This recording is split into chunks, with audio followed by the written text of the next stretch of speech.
A short time ago, the United States military began major combat operations in Iran.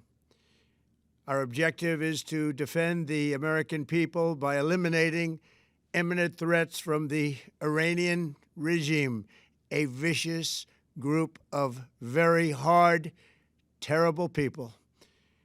Its menacing activities directly endanger the United States, our troops, our bases overseas, and our allies throughout the world. For 47 years, the Iranian regime has chanted death to America and waged an unending campaign of bloodshed and mass murder, targeting the United States, our troops, and the innocent people in many, many countries. Among the regime's very first acts was to back a violent takeover of the U.S. Embassy in Tehran, holding dozens of American hostages for 444 days. In 1983, Iran's proxies carried out the Marine barracks bombing in Beirut that killed 241 American military personnel. In 2000, they knew and were probably involved with the attack on the USS Cole. Many died. Iranian forces killed and maimed hundreds of American service members in Iraq. The regime's proxies have continued to launch countless attacks against American forces stationed in the Middle East in recent years, as well as U.S. naval and commercial vessels in international shipping lanes. It's been mass terror, and we're not going to put up with it any longer. From Lebanon to Yemen and Syria to Iraq, the regime has armed, trained, and funded terrorist militias that have soaked the earth with blood and guts. And it was Iran's proxy, Hamas, that launched the monstrous October 7th attacks on Israel, slaughtering more than 1,000 innocent people, including 46 Americans, while taking 12 of our citizens hostage. It was brutal, something like the world has never seen before.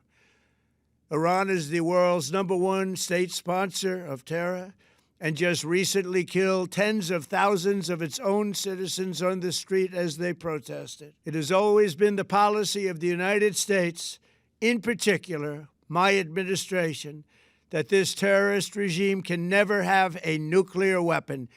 I'll say it again, they can never have a nuclear weapon.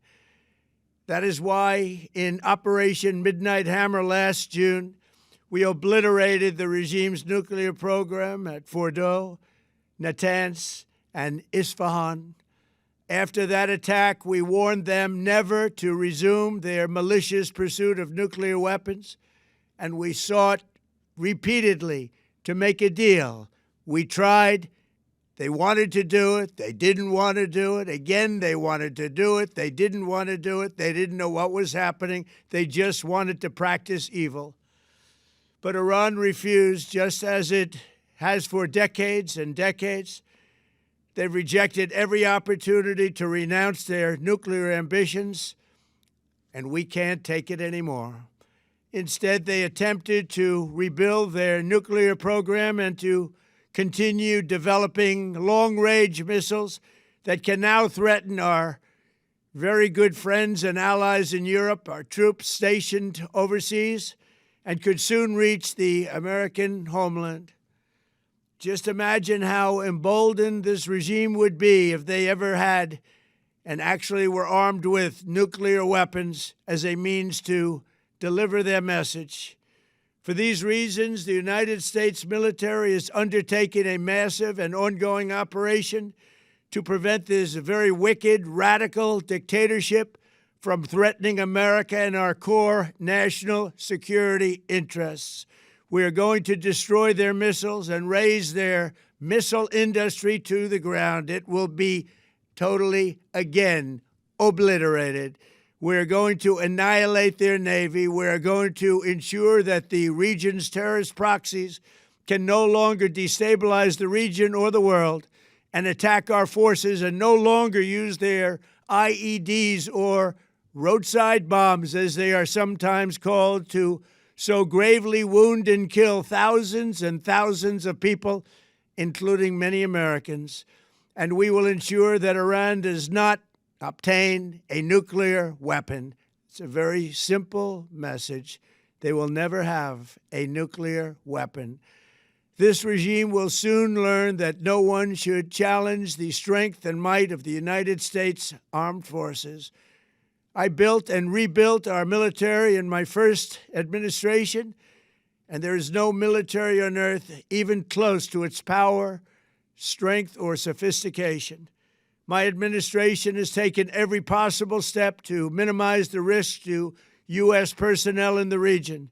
Even so, and I do not make this statement lightly, the Iranian regime seeks to kill. The lives of courageous American heroes may be lost, and we may have casualties. That often happens in war. But we're doing this not for now. We're doing this for the future, and it is a noble mission. We pray for every service member as they selflessly risk their lives to ensure that Americans and our children will never be threatened by a nuclear-armed Iran.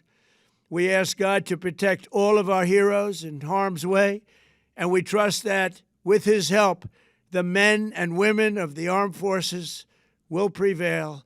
We have the greatest in the world, and they will prevail. To the members of the Islamic Revolutionary Guard, the armed forces, and all of the police, I say tonight that you must lay down your weapons and have complete immunity, or, in the alternative, face certain death. So, lay down your arms. You will be treated fairly with total immunity, or you will face certain death. Finally, to the great, proud people of Iran, I say tonight that the hour of your freedom is at hand. Stay sheltered. Don't leave your home. It's very dangerous outside. Bombs will be dropping everywhere. When we are finished, take over your government. It will be yours to take. This will be probably your only chance for generations. For many years, you have asked for America's help, but you never got it. No president was willing to do what I am willing to do tonight. Now you have a president who is giving you what you want. So let's see how you respond. America is backing you with overwhelming strength and devastating force. Now is the time to seize control of your destiny and to unleash the prosperous and glorious future that is close within your reach. This is the moment for action. Do not let it pass. May God bless the brave men and women of America's armed forces. May God bless the United States of America. May God bless you all. Thank you. Subscribe to One India and never miss an update. Download the One India app now.